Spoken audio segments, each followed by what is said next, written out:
They called it the Green Hell, a sprawling maze of triple-canopy jungle where the earth never dried, where visibility ended at 20 feet, and where death waited in the treetops.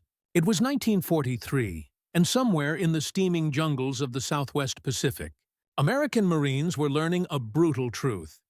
Controlling the hilltops meant nothing if you couldn't keep your men alive long enough to hold them. Japanese snipers owned these forests.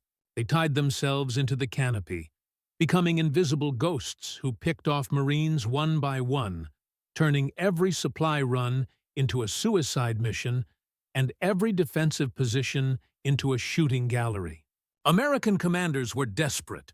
Hilltop outposts that should have been strategic strongpoints were becoming death traps.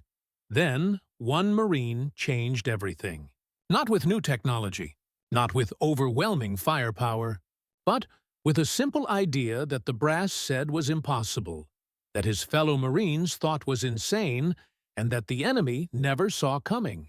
His name has been lost to the shadows of history, buried under decades of segregation and silence. But what he did from a platform 110 feet in the air revolutionized jungle warfare and saved countless American lives. This is the Untold story of how one black Marine sniper turned the tables on an enemy that had mastered the jungle, using nothing but skill, courage, and a perch in the trees that military doctrine said should never exist.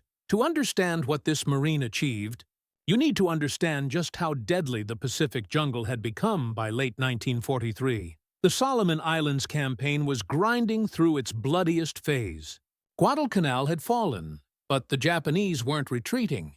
They were adapting, and their most lethal adaptation was turning the jungle canopy itself into a weapon. Japanese snipers weren't like their American counterparts. They weren't marksmen who took a shot and relocated.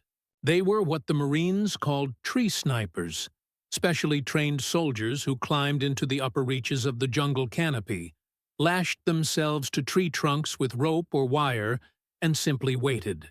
Some stayed in position for days. Some died there, tied to their posts, still clutching their rifles when Marines finally found them. The psychological effect was devastating. Every step through the jungle became a game of Russian roulette. You could clear a trail, secure a position, post sentries, and it meant nothing. The enemy was above you, invisible in the green chaos overhead, waiting for that one moment when you looked down, when you paused to light a cigarette, when you thought you were safe. Hilltop outposts were supposed to solve this problem. Military doctrine said the high ground was king. Take the hilltops, establish defensive positions, and you could control the surrounding terrain. The Marines followed this doctrine religiously, bleeding to take every ridge and peak in the island chains. But doctrine hadn't accounted for one thing. In triple-canopy jungle, the hilltops weren't the high ground. The trees were, and the trees belonged to Japan. These outposts became nightmares. Marines would fight their way up a hill, dig in, set up defensive positions, only to discover they'd trapped themselves.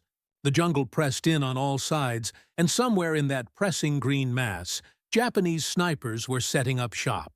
Supply columns couldn't reach the hilltops without taking casualties. Patrols ventured out and didn't come back. Men on sentry duty died at their posts.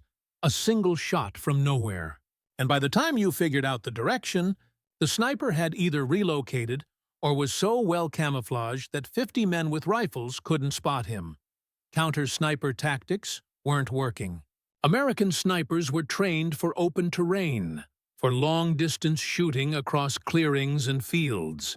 In the jungle, there were no sight lines beyond a few dozen yards. You couldn't see the enemy. You couldn't even see the trees they were hiding in half the time.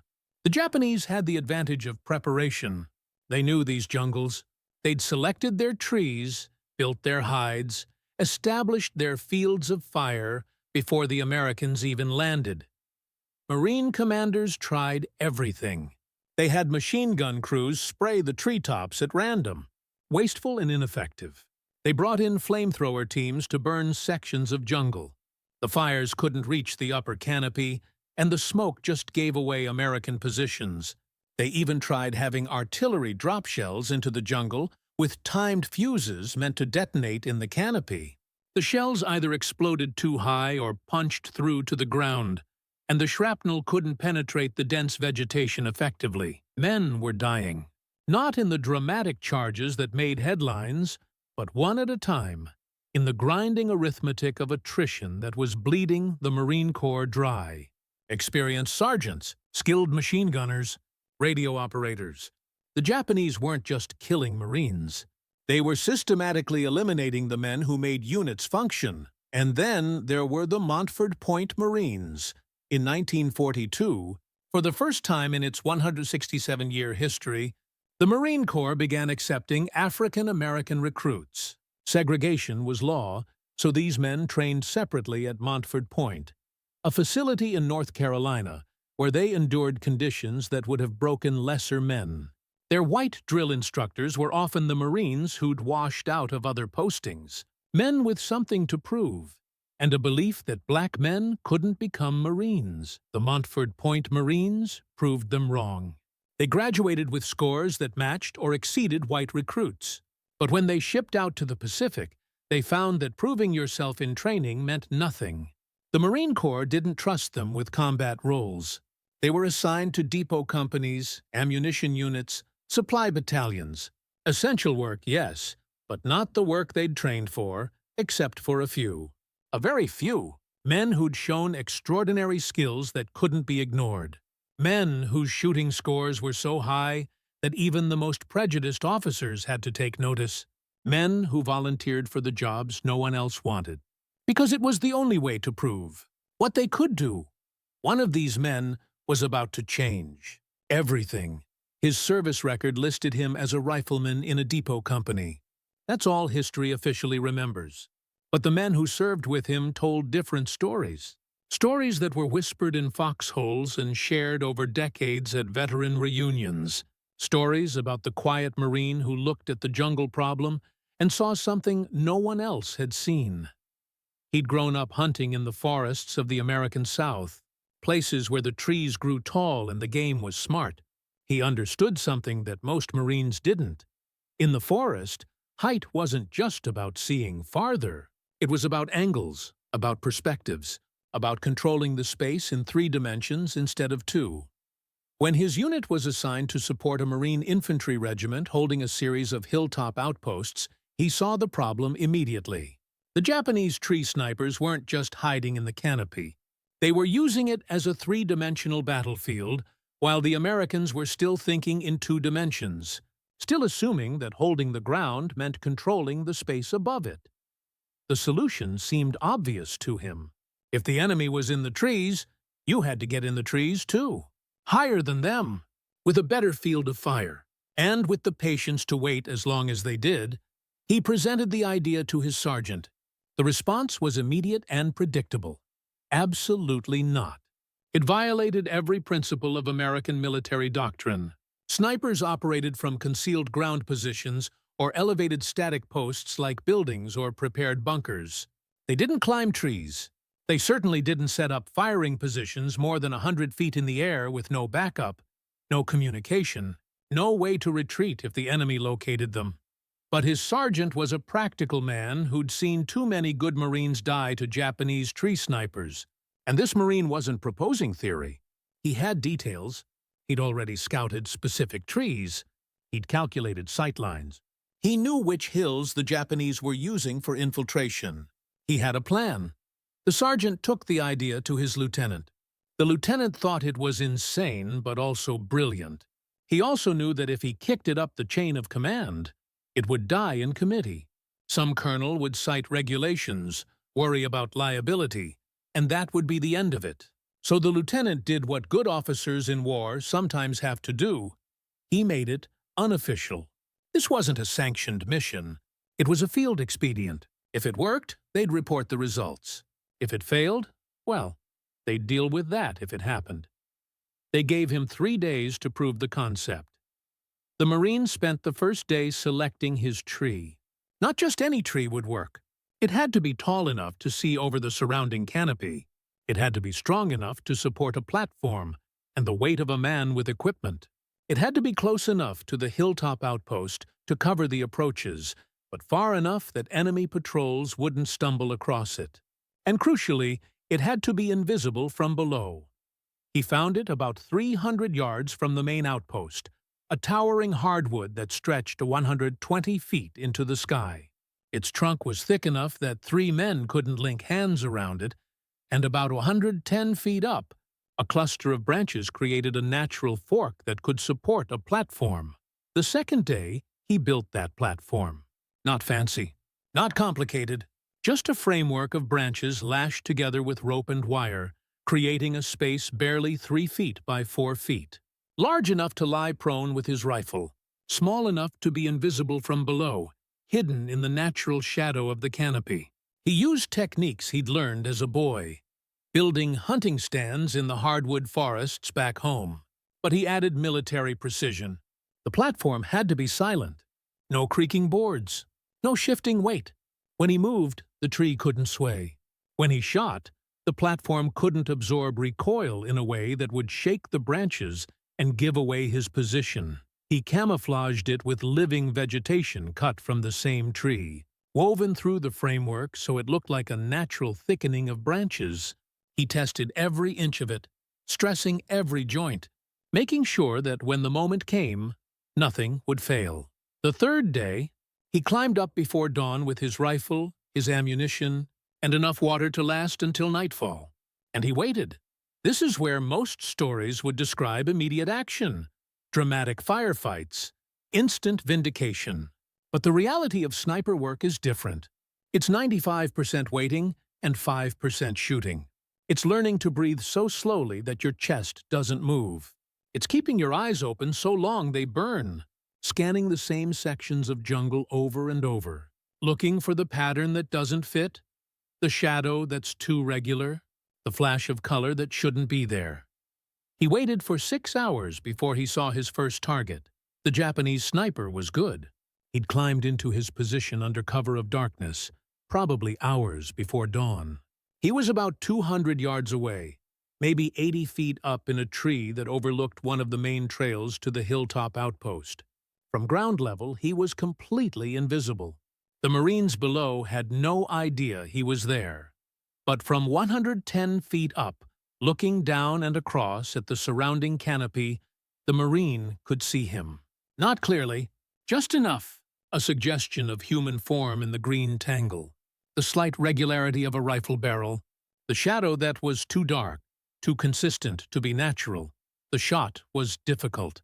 Not because of the distance, though 200 yards through jungle canopy wasn't trivial, but because of the angle, because of the branches between him and the target, because he had to calculate not just where the bullet would go, but where it could go without hitting the intervening foliage. He waited for the wind to still. He regulated his breathing. He found the natural pause between heartbeats. And he took the shot. The sound echoed through the jungle, and for a moment, nothing happened. Then something fell from the tree. Not a body. The Japanese sniper was tied in place, but his rifle fell, tumbling through the branches before hitting the ground with a distant clatter. The Marine waited, his rifle already scanning for the next target. Below, he could hear Marines shouting, confused, trying to figure out where the shot had come from. They'd find the fallen rifle eventually, but they wouldn't find the shooter. He'd already repositioned his aim, his eyes scanning the canopy for the next threat. He found it 90 minutes later. Another sniper, this one positioned to cover a different approach. Another careful shot, another rifle falling from the trees. By the end of that first day, he'd fired 7 shots, 5 confirmed kills. The other 2 weren't misses. He'd spotted Japanese scouts in the canopy, men without rifles who were probably spotting for other snipers. He'd eliminated them before they could relay information. When he climbed down after dark, the lieutenant was waiting. The Marine simply reported, 5 confirmed. The lieutenant nodded. They didn't discuss it further. They didn't need to. The results spoke for themselves. The next day, supply columns reached the Hilltop Outpost without taking fire for the first time in 3 weeks. Patrols ventured out and came back alive. Sentries completed their shifts without getting shot. The Japanese snipers were still out there, but something had changed. They weren't shooting. They were hunting for whatever had killed their own, and the Marine was back in his tree, 110 feet up, waiting for them. What this Marine created wasn't just a clever trick. It was a complete reimagining of the sniper's role in jungle warfare. And understanding why it worked requires understanding the unique physics and psychology of three-dimensional combat in dense foliage. Traditional sniper doctrine was built around concepts developed on the battlefields of Europe and the open terrain of North Africa. You found a concealed position with a good field of fire, preferably elevated but still on the ground or in a building. You had clear sight lines, measurable distances, predictable wind conditions. Your biggest concerns were concealment, escape routes, and counter-battery fire. None of that applied in the Pacific jungle. The jungle canopy created 3 distinct layers of combat space. The ground level, where infantry moved through trails and clearings. The mid-canopy, from about 30 to 80 feet, where the vegetation was densest and where Japanese snipers typically positioned themselves. And the upper canopy, above 100 feet, where the tree crowns spread out and the air cleared enough to actually see horizontal distances. Most American tactical thinking focused entirely on ground level. Even when they acknowledged the threat from tree snipers, they thought about it as a two-dimensional problem. The enemy was up there somewhere. You spray bullets into the canopy and hope you hit something. But they were still thinking ground to air. The Marine understood that the real advantage wasn't just height. It was operating above your enemy in the same medium they occupied. When you're on the ground looking up into the canopy, you're looking into chaos. Thousands of overlapping shapes, moving shadows, impossible depth perception. Finding a concealed sniper from below is like trying to spot a specific needle in a stack of needles. But from above, looking down and across the canopy, the picture changed completely. The mid-canopy, where Japanese snipers positioned themselves, became visible. Not perfectly visible, but visible enough. A human form, no matter how well camouflaged, had regular lines that contrasted with the organic chaos of vegetation. A sniper who'd been invisible from below became identifiable from above, especially to someone who knew what to look for. The angles created additional advantages. A Japanese sniper at 80 feet had excellent coverage of ground-level approaches to the hilltop, but his position was optimized for shooting down. His camouflage worked best when viewed from below. His firing ports were angled toward the ground. He simply wasn't prepared for threats from above. Moreover, sound worked differently at that height. When the Marine fired from 110 feet up, the report echoed through the canopy in ways that made it nearly impossible to locate the source. The Japanese snipers below would hear the shot, but determining its origin point was almost impossible. Was it ground level? Was it a sniper in another tree? Where should they look? The tactical situation became a deadly game of asymmetric awareness. The Marine could see them. They couldn't see him. He knew where they were. They didn't know where he was. He could choose when to engage. They were simply waiting to be engaged. But the platform itself was crucial to this success, and building it required skills that had nothing to do with marksmanship. The challenge wasn't just getting 110 feet up a tree. Marines could climb. The challenge was creating a stable shooting platform at that height that could remain concealed, support the weight of a man and his equipment, withstand tropical weather, and provide a stable base for precision shooting.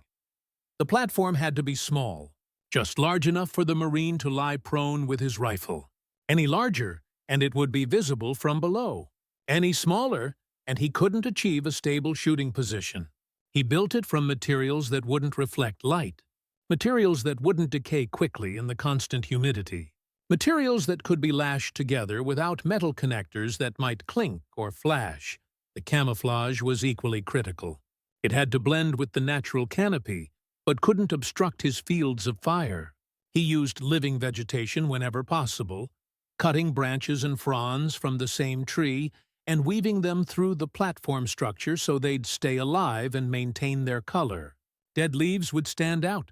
Artificial materials would show regular patterns. The camouflage had to be organic, irregular, and constantly maintained.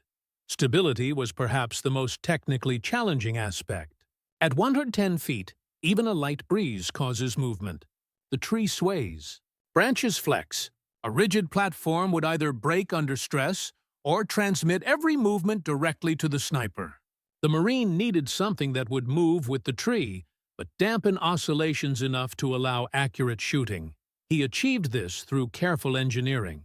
The platform's connection points to the tree were slightly flexible, using rope lashings that could absorb small movements. But the platform itself was rigid enough to prevent him from feeling every sway. It was similar to the suspension system of a vehicle, isolating the passenger compartment from road vibrations while still maintaining structural integrity. For shooting, he developed techniques specific to aerial sniping. Wind at 110 feet was different from wind at ground level. It was generally stronger and more consistent, but it could also be channeled by the canopy in unpredictable ways. He learned to read the movement of leaves at his level, using them as natural wind flags. The downward angles required different point-of-aim calculations. When shooting steeply down, gravity affects the bullet's trajectory differently than on horizontal shots. The effect isn't huge at 200 yards, but it's enough to cause a miss if you don't compensate. He adjusted by aiming slightly lower than traditional ballistics would suggest, compensating for the fact that the bullet spends more time fighting gravity when traveling at a steep downward angle. He also had to account for branches between him and his targets. In jungle shooting, you couldn't just aim at the target and shoot. You had to trace an imaginary path from your muzzle to the target and make sure no branches intersected that path. Hitting even a small twig could deflect a bullet enough to cause a complete miss. This required three-dimensional visualization skills that most snipers never developed.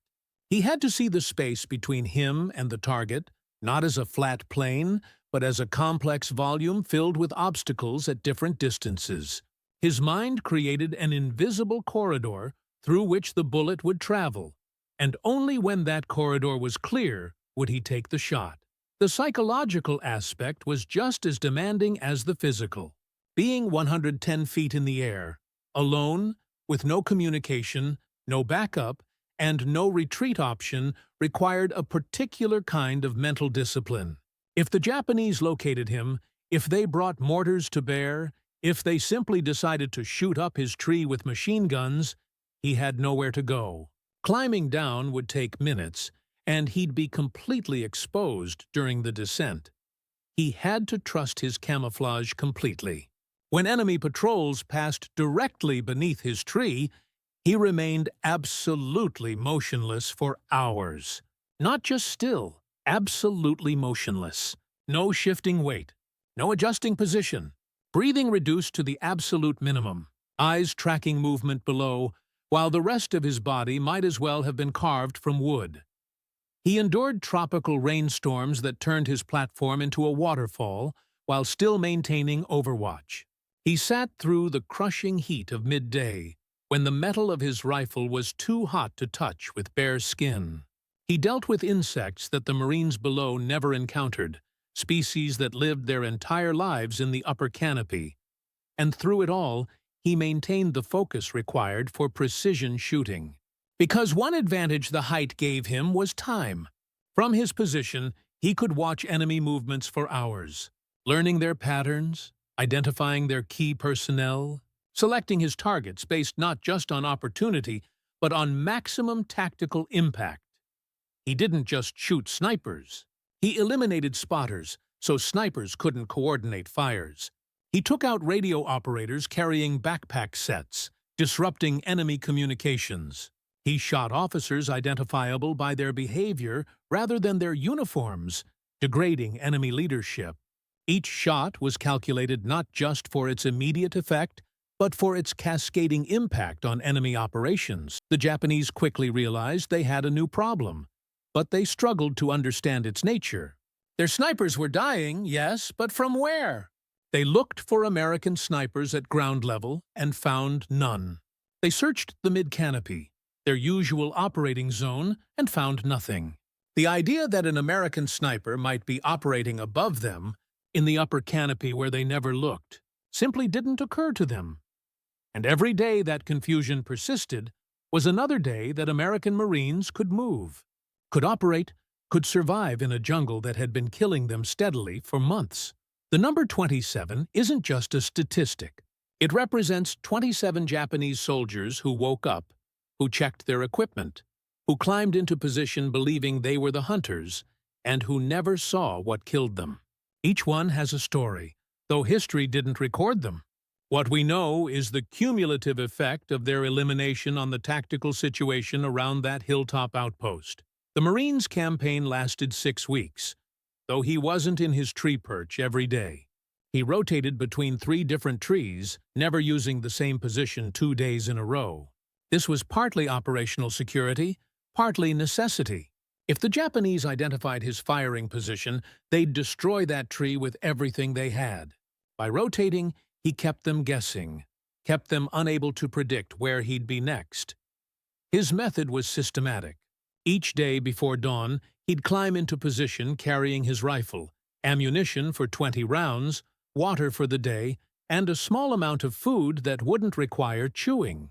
Chewing movements could be visible to observers below, and the last thing he needed was to be spotted because he was eating a ration bar. He'd settle into his platform and begin the watch. The first 2 hours of daylight were critical. That's when Japanese snipers and scouts would be moving into position, taking advantage of the dim light and morning mists. It was also when they were most vulnerable, climbing, adjusting positions, still getting settled for the day's overwatch. His first kills each day typically came during this window. A scout climbing into position at 75 feet, unaware he was being watched from above. A sniper adjusting his camouflage, making small movements that were invisible from the ground but clear from elevation. The Japanese had grown accustomed to moving freely during these twilight hours.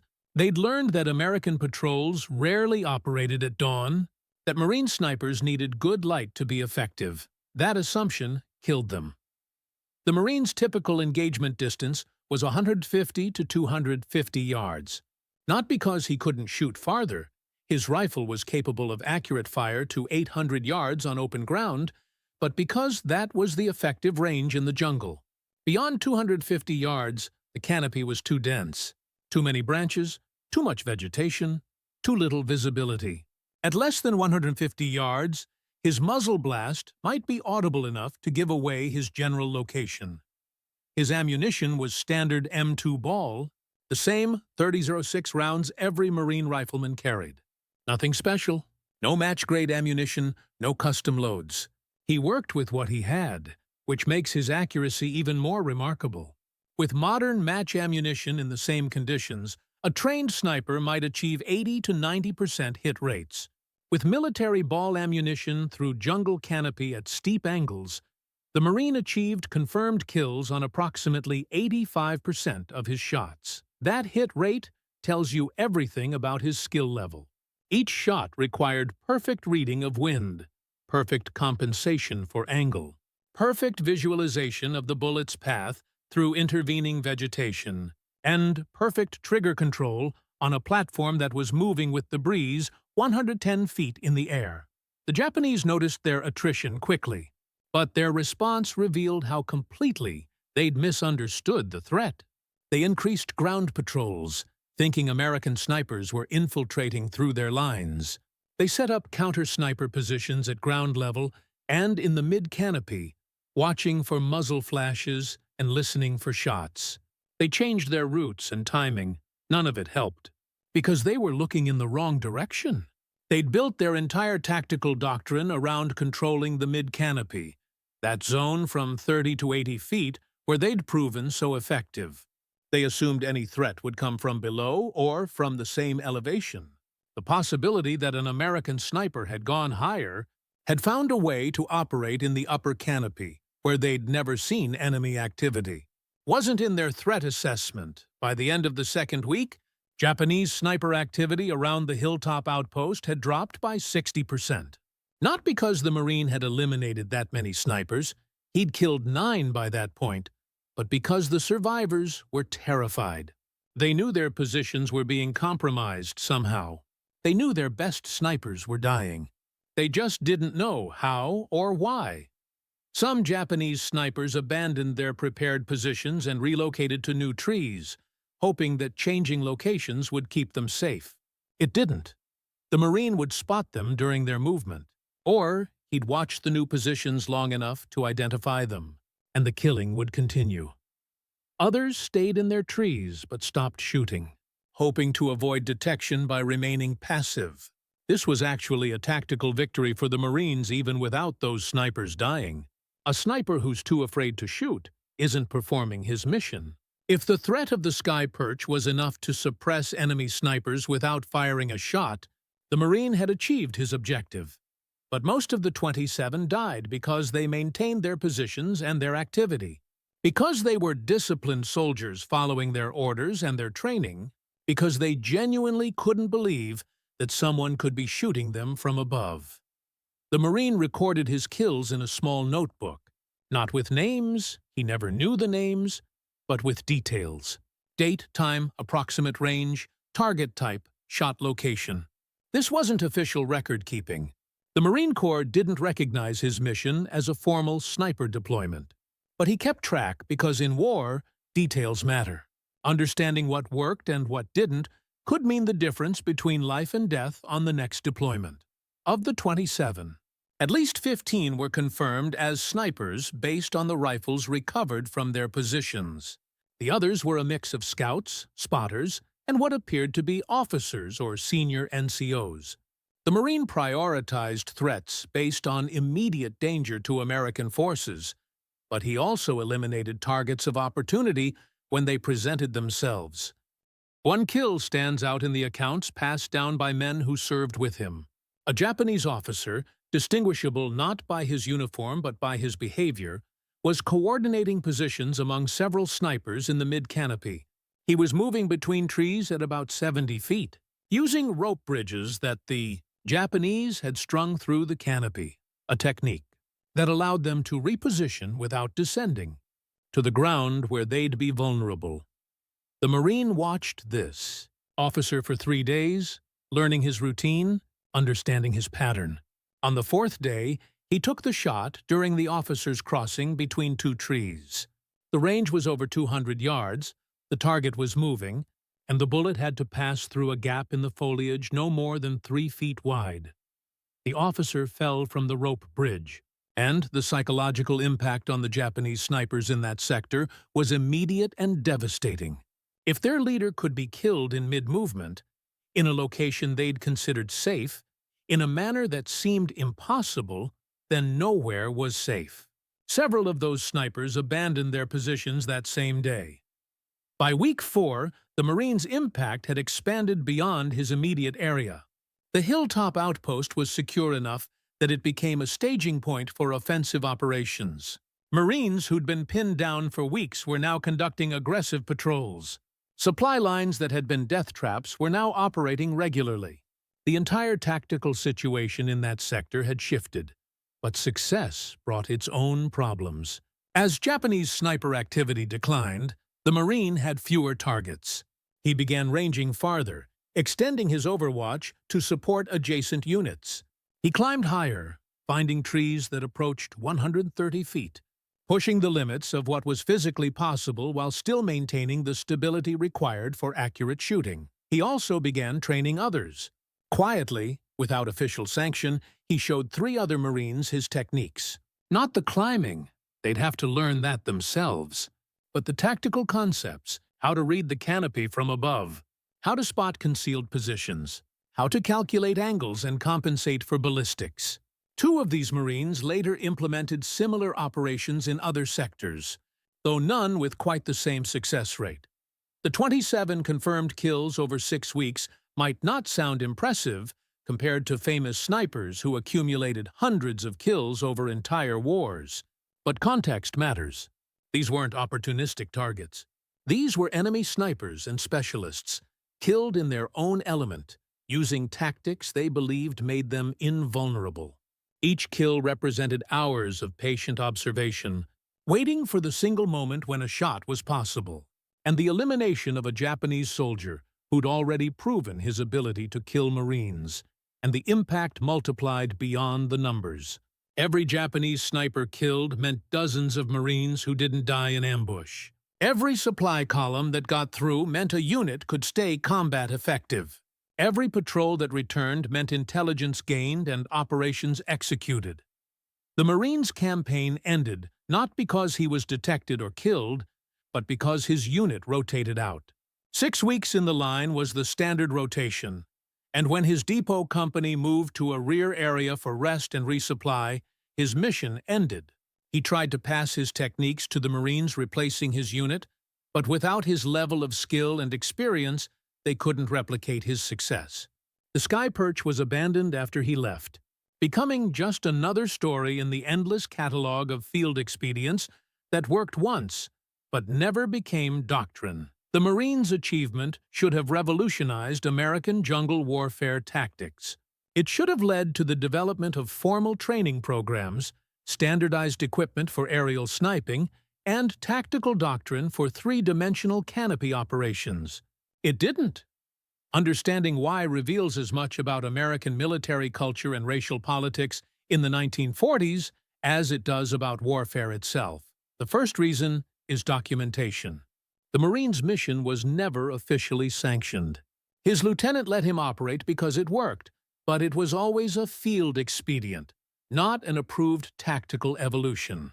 There were no official after-action reports, no formal commendations, no detailed intelligence summaries sent up the chain of command documenting the techniques and their effectiveness. When the unit rotated out, the operation simply ended. The new unit taking over heard about the sniper in the trees, but it was presented as a strange local initiative, not a replicable tactic. Without official documentation, without command emphasis, it was just another story from another campaign in a war that generated thousands of such stories daily. The second reason is racial. The Montford Point Marines existed in a twilight zone within the Corps. They were Marines. Yes, but segregation meant they weren't fully trusted, weren't fully integrated, weren't given credit for their full capabilities. A black Marine developing revolutionary tactics that made white officers and doctrinal experts look short-sighted. That narrative didn't fit the institutional culture of 1943. If the Marine had been white, if his unit had been a regular infantry regiment, if his commander had been positioned to push the story through official channels, the outcome might have been different. But he wasn't, and they weren't. And his commander was a lieutenant in a depot, company who had exactly zero influence at division level. There's also the simple reality that the Marines' success depended on unique individual skills that couldn't be easily replicated. He'd grown up hunting in forests. He had the climbing ability to reach 110-foot perches.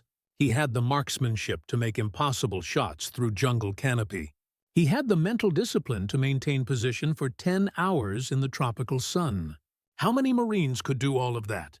The Corps couldn't develop doctrine around tactics that required exceptional individuals. Modern special operations forces understand this now. They recruit for unique capabilities and build small unit tactics around exceptional individuals. But in 1943, the military was built on standardization. Tactics needed to work with average soldiers in average units. Elite capabilities were acknowledged, but not systematically developed. The nature of the Pacific War also worked against the Marines' story being remembered. The island-hopping campaigns moved fast. What worked on one island might be irrelevant on the next. Guadalcanal's jungle tactics didn't apply to Tarawa's coral atolls. Saipan's terrain was different from Peleliu's. By the time anyone thought to systematically document jungle tactics, the war had moved on to different types of combat. Moreover, the sheer volume of tactical innovation during World War II meant that most individual achievements got lost in the flood. Thousands of soldiers and Marines were developing field expedients, solving local problems with creative solutions. Some got noticed. Most didn't. The bias in what got noticed and documented tended to favor innovations that involved new technology or that came from units with good public relations infrastructure. A black Marine in a depot company with a clever use of existing equipment?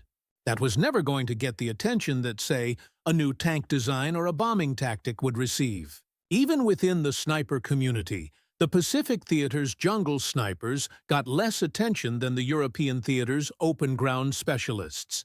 Carlos Hathcock's Vietnam exploits are famous, partly because they happened in a war that was being televised, documented, and protested in ways that World War II never was. There's also what we might call tactical embarrassment. The Marines' success exposed a significant blind spot in American military thinking. The Japanese had been operating in the canopy for over a year, and American forces had responded with crude, ineffective counter-tactics. A single Marine with no special equipment figured out a solution that worked. While the institutional military failed to solve the EE problem despite vastly more resources, acknowledging this would have required officers to admit they'd been outthought by the enemy and outsmarted by an enlisted man from a segregated unit. Institutional militaries are not good at that kind of admission, then or now. It was easier to let the story fade than to confront what it revealed about doctrine and bias. After the war, the Montford Point Marines faced additional obstacles to recognition. The Marine Corps was slow to integrate, slower than the other services. Montford Point didn't close until 1949. The men who served there found themselves caught between two narratives, too recent to be historical curiosities, too distant to be current events. Their contributions were acknowledged in small ways, but comprehensive documentation of their service came decades later. The Marine himself likely never spoke much about his 6 weeks in the trees. Men who did extraordinary things in war often don't talk about them, especially when those things involved killing. There's also the cultural context. A black man in the 1940s and 50s South talking about how good he was at killing Japanese soldiers. That conversation had dangerous racial overtones in an era when black veterans were being lynched for wearing their uniforms in public. It wasn't until 2012 that the Montford Point Marines received the Congressional Gold Medal, collectively honoring their service. By then, most had passed away. The specific stories, the individual achievements, the tactical innovations, those were mostly lost. What remained were aggregate statistics and general acknowledgement of their contribution. There have been efforts to recover these stories, oral history projects, veteran interviews, research through unit records and period documents. But the reality is that most of what the Montford Point Marines achieved will never be fully known. The official records didn't capture it, and the men themselves are nearly all gone now. The Marine sniper's story survives in fragments. A mention in a regimental history. A footnote in a book about jungle warfare. Stories told by white Marines who served alongside him and who, decades later, felt comfortable acknowledging that the best sniper they'd ever seen was a black Marine whose name they'd forgotten or never known. Oral histories where veterans mention that guy who climbed the trees without details, without documentation, just the memory of someone who did something remarkable. In 2024, there's renewed interest in the Montford Point Marines' contributions, driven partly by historians trying to recover forgotten stories, and partly by a broader cultural reckoning with how military history has been told. But the specifics of individual achievements like the Sky Perch operation are probably lost beyond recovery. We have the outline of what happened, the testimony that it happened, but not the comprehensive details that would let us fully understand and replicate the tactics. What remains is the principle. In jungle warfare, elevation control isn't about holding hilltops. It's about controlling the vertical dimension of the battlefield itself. Modern military forces have internalized this lesson, though they arrived at it through their own evolution rather than by studying a forgotten Marines innovation from 1943. Special Operations Forces now train in three-dimensional warfare. They understand canopy operations. They use helicopter insertion to access upper-story firing positions in urban environments. The technology and tactics have evolved far beyond what the Marine could have imagined. But the core insight that controlling the space above your enemy gives you overwhelming tactical advantage, that principle remains as valid today as it was 80 years ago. The Marine sniper, who made Hilltop Outposts untouchable, with his Treetop Perch represents something larger than man's combat achievement. He represents the countless individuals throughout military history whose innovations and sacrifices were overlooked because of who they were, rather than what they accomplished. The tactical revolution he created was real and significant. For 6 weeks, in one sector of one island in the vast Pacific theater, American Marines operated under an umbrella of protection that shouldn't have existed. Supply lines ran, patrols operated, men survived who would have died, all because one Marine looked at an impossible problem and refused to accept that the solution was impossible too. He climbed higher than anyone thought practical. He shot more accurately than anyone thought possible. He endured conditions that would break most men. And he did it knowing that if he succeeded, he probably wouldn't get credit. That wasn't cynicism. It was the reality of serving as a Black Marine in 1943. You did the job because the job needed doing, because men's lives depended on it, because anything less wasn't acceptable. The recognition? That was for other people to worry about.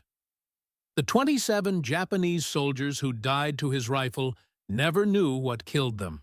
Their comrades who survived carried the fear of the invisible threat. The psychological impact of knowing that mastery of the canopy wasn't enough, that someone had found a way to turn their own advantage against them. That fear saved American lives too, in ways that were never quantified, but were no less real. Today, modern snipers train with technology the Marine could never have imagined.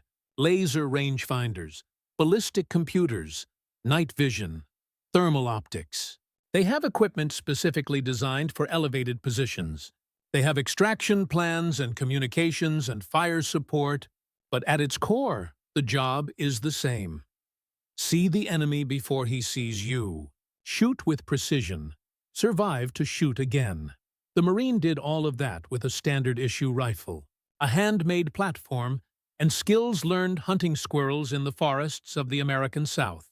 No special equipment, no special recognition, just extraordinary skill applied to an extraordinary problem.